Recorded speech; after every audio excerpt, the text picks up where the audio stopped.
Yeah, Doug, last month when Attorney General Jeff Sessions came here to New Mexico, he promised a zero-tolerance policy when it came to illegal immigration across the Mexican-American border.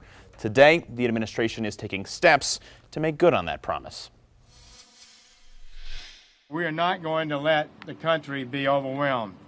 People are not going to caravan or otherwise stampede our border. The U.S. Attorney General 1 month ago. Now, Jeff Sessions is stepping up efforts to prosecute people illegally coming across the Mexican border, sending 35 top federal prosecutors to border states to handle immigration cases. 6 of those lawyers are here in the land of enchantment.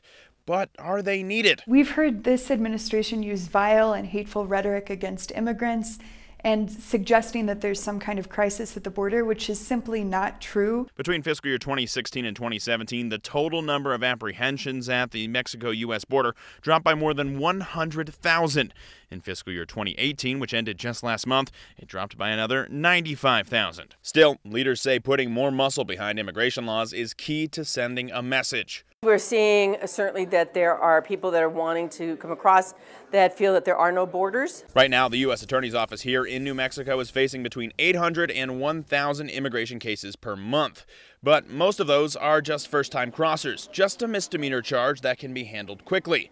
And many border crossers are coming to find safety. The United States has obligations under international law, but also under our domestic laws, to ensure that people aren't being repatriated, that is, deported to countries where they would face persecution, torture, or death.